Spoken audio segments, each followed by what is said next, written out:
Nag-file po ako sa Korte Suprema, February 25 last year, tungkol po sa zero subsidy sa PhilHealth. Ang budget po ng PhilHealth last year ay zero, pero ang nire-request ng PhilHealth noon ay 74 billion. Noong 2024, naglipat ang PhilHealth sa pangunguna ng Secretary Recto sa Treasury ng 60 billion. So, nanalo ka naman sa Korte Suprema noong December 5. Kaya lang ang nangyari, sinoli naman nila through the taxpayers' money sa 2026 budget. So, noong 2025, meron ka namang zero budget, so 60 billion. Tapos 75 billion na hindi nila binigay. Tapos si Senator Loren Legarda sa isang petition sa resolution sa Senate, ang utang pala ng gobyerno sa atin, arrears, simula 2022 hanggang 2026, ay 220 billion dun sa taxes na galing sa tobacco, alcohol, at PAGCOR PCSO. So kung idadagdag ba yung 220 plus 130, ang utang ng gobyerno sa atin ay 400 billion at hindi binibigay yan sa PhilHealth. Ang pinetition ko lang ay yung 2035 na zero subsidy. Isang taon na. Nag-file din dyan si Congressman Ungab, Attorney Vic Rodriguez separately, sina Justice Carpio separately. Ako naman, para walang politika, pag-isa lang ako nag-file. So, nung Nobyembre, nakatanggap ako ng sulat galing Korte Suprema at kinoconsolidate pa lang. Lumipas na isang taon, mula February 25, February 26. Ngayon, March 26 na, wala pang hearing kung unconstitutional yon. Kasi, dapat isolid din sa atin yun. Kasi, meron tayo sa batas na natatanggap dapat dun sa mga naninigarilyo at umiinom ng alak at nagbe-vaping products at umiinom ng soda.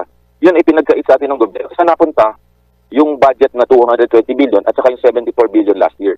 Yun ang malaking problema. Ngayon, bakit ko dinidiscuss ito? Noong panahon ni President Duterte, pag na-confine ka sa COVID, dahil tayo National Tax Advisor kasama si Secretary Herbosa, 800,000 pesos ang alaan na case rate para sa COVID. Sa makatuwid, pag ikaw ay nagka-COVID, nung time ng crisis, di panahon ng Duterte, wala kang babayaran kasi ang down payment mo, yung PhilHealth. So, ngayon, dapat, kung hindi man lang nilustay nila yung pera ng PhilHealth na nagkataon, tinirmahan ni Presidente Duterte noong 2019, Universal Healthcare Law, ngayon ay 2026. Dapat sana, wala tayo halos binabayaran yung out-of-pocket expenses kung hindi nila dinefund ang PhilHealth. Ang Universal Healthcare Law, hindi matutupad yan kung walang funding sa PhilHealth. Kahit may doktor ka, o may ghost hospital pa nga So, yun ang problema. So, ngayon, damdam na damdam ng taong bayan. Kasi kunyari, wala kang trabaho. At ang mga tao hindi makapunta ng ospital. At sila walang panggasolina, doktor at saka pasyente, hindi makakapunta sa ospital. Kaya nga sabi ni Secretary Sunny Dominguez, mas malala ang national energy crisis sa COVID. Kasi ang COVID, kontrolado mo mag-lockdown ka at magbakuna. Ngayon, hindi mo kontrolado ang galaw ng Amerika, ng Israel at ng Iran war. Walang makaka-declare kung kailan matapos ang gera. At ang taya nila, 3 buwan hanggang 6 na buwan. Sa mga tuwid, lalala pa ng lalala to kasi ang prices ng petrolyo tataas. Ganon din ang healthcare cost. Ang medicines tataas kasi some of our products galing sa ibang bansa. Ang taas ng dollar and peso exchange rate. So tataas din ang hospitalization mo. Kasi, saan naman kukuha ang mga hospital na pang-amortize nila sa kanilang mga utang sa bangko? Aminin natin, ang hospital din, kailangan kumita. Ngayon, nung panahon ni President Duterte, ang ginawa niya, nagkaroon siya ng isang batas na parang bayanihan na naglaan siya ng 200 billion para pondo dahil meron kang healthcare crisis. So dapat, ang ginagawa ngayon ng government, i-recast mo yung budget.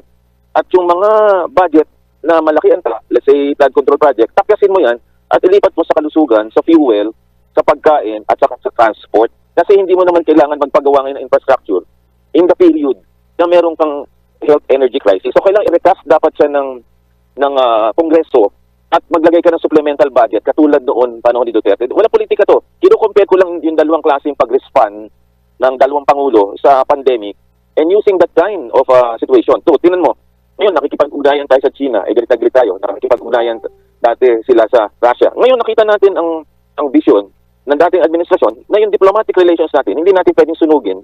Kasi pag tinanggal natin ng tulay, wala rin tayong pagkukunan Kaya yung ating strong stance against China, ngayon pala doon din tayo makikiusap later on ng mga gamit. So, kaya ko dinidiscuss ito, this is without politics. Sa isang private citizen at isang doktor na nagsilbi during the last pandemic, nakikita ko yung kaibahan in terms of the response na nakikita natin. Yung bilis, yung sense of urgency, yung weekly meeting with regularity. Tuwing alas 4 ng araw, merong si Yusek Berhere magsasalita. At every Friday, tanda ko yan, may meeting sa Malacanang, 8 o'clock ng gabi hanggang gabi. At kailangan may scorecard ka, may checklist ka, na natutupad mo yon. Ngayon, yun ang hinahanap ng taong bayan, yung bilis.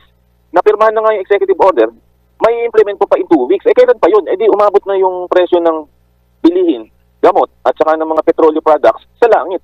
So bakit ka pa madali ang executive order para dito kung hindi mo kagad ma-apply? Yung rules of the game, wala na yan kasi this is a life and death situation Hindi ka pwede makahintay. And that's what I understand right now from the anger and ng Senate. Kasi hindi nagmamadali ang palasyo in terms of trying to articulate this particular need. Ngayon, dahil ako'y doktor at ang ating papel ay during the COVID task force, nakukumpara natin yung action in terms of the healthcare crisis related to the oil crisis. At kung hindi natin ito papaliwanag sa taong bayan, hindi maiintindihan din ng taong bayan kung paano makakapag-ingat. At yan ang hinihingi natin ngayon, nakikinig naman sana. Ito'y walang politika po. Kung hindi po kinuha yung 60 billion, hindi kinagbigay ng zero subsidy, hindi ho ang taong bayan ngayon masakit ang loob pag nakukonfirm. Isang full-time mag-guarantee letter pa na mag-guarantee letter. Hindi ho yun. Dapat yung sila ng card, yun na mismo ang lalabas na pang down payment mo pag nakita ka kasi may allocation na budget para sa kalusugan. Only question was, did they verify na may basis ba para mag-increase yung oil companies dito sa atin considering nga current inventory or stocks yung nandito sa atin, kung ni-review ba yun ng DOE? Yun lang actually yung question Yung nangyayari dito, nag-explain na ng DOE nung mga pa-rolling, ganyan. Which is, kung ako po ang tatanungin ninyo, medyo malayo na yun sa actual issue na gusto ma-address ni Senator Marcoleta dito. Okay, so anyway po, after tuloy 2 tayo. weeks, nandun pa yung inventaryo. Yes, okay. Pero after 2 weeks, 110 na nga ang ginamit So inventaryo pa rin ang ginamit. How did you justify that? Because, Mr. Chair, yung binenta kasi na yun will have to be replaced right after next week. So, kinolekta ho yung amount. So ang nangyari, ang nag-finance ang taong bayan. Hindi, sabihin mo, hindi yung... That's the way. Ulitin mo, sinabi mo. So, Hindi, ulitin mo yung sinabi mo. yes, it's really Hindi, yung exactly. passed on to... Yan na nga owners. paano yung mga shareholders nila? Hindi sila gumagalaw? Ang taong bayan ang nagkakapitalize sa atin? Nandun pa yung inventaryo Ito yung problema. Ngayon, hindi nyo ginagamit yung sinasabi ng batas na in periods of emergency, kayo ang gagawa ng paraan. Kasi matter of fact, pwede nyo i-take over Yun, hindi naman yun ang sinasuggest ng committee ito We're all finding solutions to this. Pero itong mga questions nito, kasimple lang, hindi nyo man kayang sagutin. Mr. Chair, we would like to clarify that we are not here to dispute the business models of our oil companies. As a matter of fact, we're thankful for their sacrifices for this country. Kaya lang, it would appear that the business models are no longer responding to the crisis kung paniniwalaan natin yung binabanggit yung problema kinakarap natin. But until and unless we're able to validate yung data na pinreset ko kanina, we're almost 4 hours now since 10 o'clock in the morning, pwede nga yung vessel to tank gagamitin nyo siguro Panamax vessel. Ang ano niyan siguro is about 100,000 metric tons per container. Wala man nagbabalidate po, Mr. Chair. Ako, if you prove me wrong, halimbawa, mali yung nakuha kong information, so magsosorry na lang ako, Mr. Chair. Pwede naman ako magsorry kung mali Hindi nahabulin ko na lang yung tao ko, yung kaibigan ko na nagsabi sa akin ng gano'n. Bakit mo sinabi ito? Mali pala. Kasi gusto ko lang makatulong talaga I wanted to be wrong kung mali talaga. But you have to prove me wrong. Government to government, hindi nga dapat mangyari yung pumunta nga. Andun nga yung tangke, yung mga tangke ng 2 refineries. Rotterdam refineries produces, I think, 1.2 billion barrels, per day. At nandun ang kanilang tangke sa Singapore. Petronas also, andun ang tangke nila. Ayun po yung kanilang presyo. Nobody is reacting to this. Pinag-uusapan natin yung problema at ang mga measures na gagawin natin without even going back and checking whether those data are valid or not. So, paano yung replacement cost? I already told you, kung papayagan natin yun, after 3 weeks or after 2 weeks, 3 billion pesos per day. Did you check this? You say? Okay. No, did you check that it's 3 billion pesos per day ang income? Pero check ko kanina. But the collection this week was also used to purchase the level, even higher level of products. Kinuha mo na kagad kasi dapat sana there should be a point where the replacement cost should begin. Saan ba magsisimula? The inventory should end where the replacement cost should begin. Ang nangyayari, ito nga, binil nyo na kagad ang taong bayan, 110 kagad, 2 weeks, nandun pa ang binenta ninyo, sarili nyong inventaryo. So, it is the public, it is the poor public. Ayan si Mr. Boss, ano ang pangalan mo? Si Mr. Balbuena kanina pa naglulupasay. So, Mr. Chair. Mr. King. Mr. Chair, we're not saying that that is right in the business the way it's but now you're deregulated. not answering my question, Director. Sagutin mo muna Is the 3 billion pesos per day 1 month lang ito eh. So per day ito, 3 billion. Yes, Mr. Chair. If the perspective, because it's a matter of perspective, if the perspective is to ensure that the 7 days used up this week will be replaced by next week immediately, then the oil company has to collect that level of collection to be able to purchase the 7 days replacement. So we can always go back to the 45 to 50 days supply. But if the perspective, again, if the perspective is you want to use up the 53 before you replace it, and that is very dangerous, then I think we can exhaust the 53 at that lower price. But the problem is if they're gone and the collection is very low, you can no longer replace the 53 days. So it's really that's how they're explaining also on Caltex was also explaining that in the same way. No, but We're not saying- you're proceeding from the wrong premise. Ang sinasabi ko mulat-mula pa, yung pinag-uusapan niyo yung maps and indicators coming from the Argus. Okay? Yun ang basis ng replacement cost. Okay? Ito yung spot market ninyo, ito yung trading floor ninyo. Ang sinasabi ko, after 2 weeks pa lang, and considering na meron pa kayong 46 days and 53 days for diesel and gasoline respectively, kumulekta na ng 3 billion. Kumita na ng 3 billion pesos per day, which was bankrolled by the people themselves. This is the irony. Ngayon, ano yung role ninyo in the period of emergency and national interest is involved already? Ba't ang pinag-uusapan pa natin replacement cost na kagad? Ito muna ang sagutin ninyo. Is it reasonable? Is this reasonable? In 2 weeks' time? Mr. Chair, again, it's a matter of perspective. When the law says that we may direct the operation, we have to be mindful of again, on price, we have to be mindful of allowing the oil company to be able to replace it on a weekly basis. Okay. Isara natin ang argumento. Did you check the oil companies? Kinuha nyo yung document? Kanino nila binili? Makikita nyo ba kung magkano binili? Did you check that? Yan yung kanina pang tinatanong ni Senator Marcoleta. Tapos yan din yung mas pina-explain ko ng mas madali para maintindihan nyo po talaga. Tapos yung sagot kasi medyo nagzizigzag-zigzag na tayo eh. Have you done that? Not in that Paano mo sasabihin ngayon? Katungkulan nyo ngayon eh. If you're screening, if you're monitoring, okay, sabihin na natin replacement cost. Ali kayo mga kaibigan. Pwede nyo bandalin yung inyong mga ICPO. Tingnan natin kung saan nyo binili. Binili natin kay ganito, ito po yung presyo. Ganito. At least chinek natin. Now I am asking you, nag-check, sabi nyo hindi. So ano yung monitoring? So it's very clear, hindi nagkaroon ng This is the checking frustration, properly. Mr. Chair. Salamat po. Mr. Chair? Senator, si Mr. Balbuena, you want to interject? Bakit ka aalis kung frustrated ka? Wala Ayun. na nakuha. Nag-walk out na. Ha? Bakit ayaw ilang oras na tayo dito wala pa rin Mr. nakuha? Chair? So go ahead. Anyway, ako na lang mag-explain, guys. Issue po talaga ni Senator Marcoleta doon ay yung pagsagot ng no ng DOE, ibig sabihin hindi nila na-monitor or na-verify talaga ng maayos kung may basis ba talaga para mag-increase yung mga oil gas stations natin dito, pero naka-increase na sila. So sinasabi niya, walang regulation or monitoring na ginawa yung DOE. Kaya siya napa-walk out. Yung issue nga po ni Senator Marcoleta, hindi na-monitor ng DOE kung talagang pinagbasihan ba yung presyo dito sa international market. Kasi hindi naman po tayo pwede mag-assume na porket sinasabi dun sa mga news abroad na tumaas na ng ganito, ay automatic yung presyo na pinapagkunan din ng mga gasoline stations natin dito ay talagang tumaas na rin. Yun yung sinagot na no ng DOE na hindi daw nila na-verify. Kaya napa-walk out si Senator Marcoleta kasi sinasabi or nag-explain yung DOE na dapat daw in 7 days ganyan-ganyan ma-replace. Pero yun pala, yung pinakasimula na mag-verify nga kung talagang may basis na para magtaas ay hindi nagawa. According po dito sa discussion lang na pinlay ko at pinarinig po sa inyong lahat para mas maintindihan ninyo. Okay, and then yung next pa po dito, currently po kasi we have already, or PBBM himself has already declared state of national energy emergency. In simple terms, oil crisis po. So pag ganyan nga po, like what I've explained previously, meron pong takeover powers yung presidente. And this actually happened already before in a past administration. Panahon po ni former President Gloria Macapagal Arroyo. So kung makita po ninyo dito, this case was only decided February 21, 2023, GR number 209216.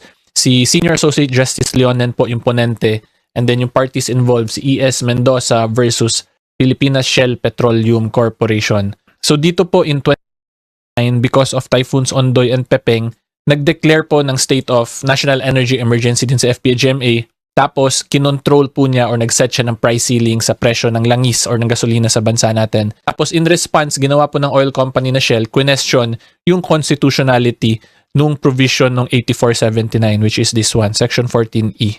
So ang nangyari dito, to make the long story very short, dineclare as constitutional na to ng Supreme Court. At kaya lang po natagalan kasi sa RTC at sa Court of Appeals, talo po yung admin ni FPGMA. Pero pagdating sa Supreme Court na overturn at nanalo at dineclare na constitutional to. So ang ibig sabihin lang po nito is that constitutional po or pwede talaga mag-take over yung presidente sa mga oil companies para iset yung price ceiling. So yan yung gusto ko lang po ipakita na na-clarify na to lahat all the way sa Supreme Court na pwede talaga yan gawin ng presidente. Diba? So kung makita po nyo dito, 2009, despite the risks, ginawa po to ni FPA-GMA and because of that, nakasuhan nga po yung admin niya. Tapos yung maganda na lang po dito sa current admin natin, na-clarify na nga ng Supreme Court na pwede talaga yan gawin ng presidente as long as there is already a declaration of national emergency in relation to energy. So currently po, alam naman natin, nag-declare na si PBBM ng oil crisis. So pwede na to gamitin ni PBBM sana. Pero unfortunately, hindi pa po niya sineset or ginagamit to set a price ceiling sa mga presyo ng fuel po or ng langis dito sa atin. So ang next question na lang po talaga dyan, bakit po kaya ayaw pa nila mag-set ng price ceiling despite na meron nga namang power si PBBM to do so as provided by the Constitution, by RA 8479, and by the Supreme Court case po na pinakita ko sa inyo. Okay? And yun nga po, let's say mag-set ka ng price ceiling tapos malugi yung oil companies natin ng konti. Sa tingin ko naman po hindi mababankrupt yung oil companies kung malugi ng konti because again, these are billion peso na industries or negosyo whereas yung other side, yung consumers, hindi naman po lahat may extra funds para maka-function kung may mga sudden increase in pricing. So yan lang po, kaya dito in-emphasize ni Senator Marcoleta na bakit daw yung mga shareholders ng oil companies ay mukhang walang ginagawa at pinashoulder lang agad lahat yung increase in price sa taong bayan, 'di ba? So kung doon po kasi makikita natin na medyo unfair, 'di ba? Yung isang side na nagpo-provide mukhang walang ginagawa, pinoprotektahan lang yung business nila, tapos lahat tinapon lang sa taong bayan para masolusyonan yung problem. Which is hindi nga po dapat ganun kasi yung oil business is a business with public interest. Therefore, dapat uma-adjust din siya sa needs or interest ng public at hindi dapat siya puro pera-pera lang yung tinitingnan talaga. Okay, so hopefully Linaw lang, bago pa man magkaroon ng Middle East War, ilang araw na ba yan? Mag 3 weeks na mahigit. 3 weeks na mahigit. Bago pa mangyari itong Middle East War, may crisis na tayo ng governance. Yun. Nais ko lang ininaw yun ka, Eric, kasi kung natatandaan mo, yung ating GDP nitong Disyembre lumabas, ay bumagsak na tayo sa 3%. Correct. Kasi pala, Malaki yun. malaki. Kasi pala yung 2% doon, puro ghost project. Correct. Yung palang pondo doon, puro ghost project. Nakakalungkot ka, Eric, dahil narinig natin yung problema ng korupsyon sa customs, ang pagtaas ng presyo ng mga bilihin dahil dyan. Narinig natin ang korupsyon sa mga proyekto, partikular ang flood control. Isa lang yun. Diba? Isa lang yun. At ang sinasabi na nga doon trilyon ang ninakaw na pondo. Yes. Kaya yung crisis na yon ay nagdulot na lang hindi maganda sa ating bansa. Hindi naman bumaba presyo No? Hindi. Dahil bakit? Anong sabi ni Saldico? May delivery sa Bureau of Customs. Anong ibig sabihin nun? May papasok na produkto, smuggled nila, imbis na ibaba nila yung presyo, di ba? Kunyari, bigas, imbis na ibaba sa 20 pesos, dahil ang presyo ng bigas ay 50, binili nila ng 15, 50 pa rin nila ibibenta. Tama. Para mas malaki ang kita nila. Nag-smuggle ka na nga, hindi mo pa ibinaba ang presyo para nakatulong sa mga Pilipino. At ang masakit Congressman Mike, ang itinuro ni Saldico kategorikal, pamilya ni Bongbong Marcos ang sangkot, bayaw niya, asawa niya at anak niya. Yes, si FL Lisa at Lisa, si Martin Araneta. Martin Araneta, at si Sandro Marcos. Sandro Marcos. Hindi, doon nata sa customs, ang binanggit ni Saldico, if I'm not mistaken, yung dalawa. Ngayon, yung magsasaka apektado ng smuggling, yung magsasaka apektado pagka nag-i-import ka, di ba? Trilyon yung ninakaw ninyo. Pwede nyo palang binayaran o binili sa tamang presyo o kahit mas mahal sa mga magsasaka ang mga produkto na hindi sila naapektuhan. Pero wala Yung inyong irigasyon, ghost project din. Yes, isa pa yun, Congressman Mike. Napakalaki nun. Ilang bilyon. Daang bilyon. Bilyon. Oo, Daang bilyon, Eric. Daang bilyon. So, yung crisis na to is a question of governance from day one. Napalala ng Middle East crisis. Yes. Diba? Dumagtag na tong Middle East crisis. So, ang katanungan mo kay Eric, pwede bang mag-take over ang kaliwa dahil sa nangyari?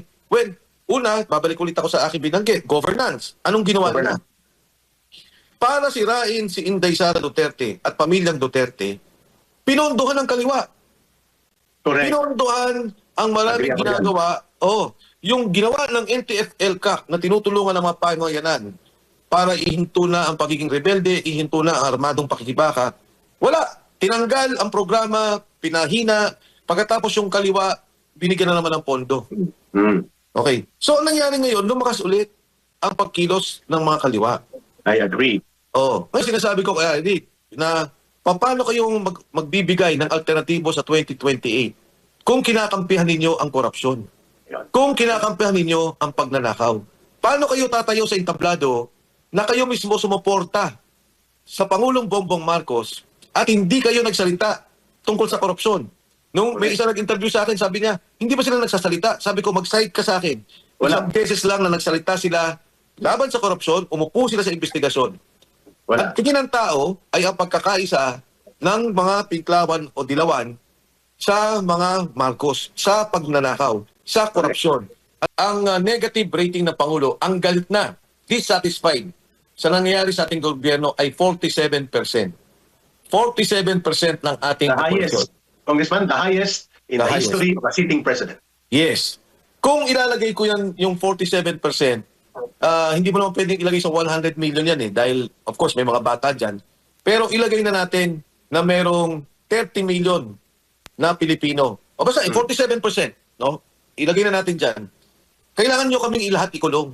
Dahil lahat kami galit. Nagkataon lang ang ka-Eric, si Mike Defensor, may plataforma para magsalita. Nagkataon lang na kami nakakasama sa mga pagkilos. Pero pumunta ka sakali ngayon, makipag-usap ka kahit kanino, pag binigyan mo ang tao, tinanong mo, binigyan mo ng pagkakataong magsalita, napakalinaw, galit.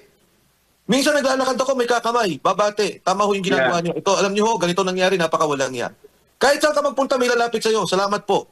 Tuloy niyo lang ho, nandiyan kami, nagsasalita. Maging dun sa kay Eric, pag tinignan mo yung sa mga social media, di ba, kung minsan titingnan ko, uy, parang ano to wala akong nakita na pag-pro Bongbong Marcos, puro troll. Troll talaga. Troll. Oo. Pero yung totoong tao na magsasalita, alam mo, ang mga Bongbong Marcos na mga kaibigan ko, na hanggang ngayon, nasa administrasyon, diba? O kanya may simpatya, ang sinasabi na lang naman oo, mali kami. Oo, may problema kami, pero sana patapusin nyo na lang. Agree. May mga Oo. nakausap akong ganyan. Wala naman sinasabing hindi kami mali, hindi kami nagnakaw. Ang lahat sinasabi, oo, may pagkakamali. Alam mo, maraming nag-abuso kay Bongbong Marcos. Alam mo, mabait si Presidente. Maraming gumawa ng pagnanakaw. Hindi naman niya alam talaga lahat yan. Pero patapusin nyo na lang. Walang nagsabi sa atin, kay Eric, na kaibigan natin sa administrasyon, na nagsabing hindi nagnakaw, na nagsabing walang korupsyon, na nagsabing walang nakawan. Ang pakiusap na lang lahat, patapusin. Pero Paano mo Congressman Mike, tatanungin kita dyan ng direkta. The more that he stays in power, according sa pulso ng mga mamamayan, mas lalong napapahamak ang buong bayan at hindi siya pwedeng magmaang-maangan sapagkat alam o hindi niya alam dahil sa kanya ang poder at kapangyarihan, ang sentro ng pananagutan, sa kanya pa rin. Your reaction? Alam mo, Kay Erika, meron silang pondo, pinanggit ko na, local government support 100 fund. billion yun. 100 billion yon.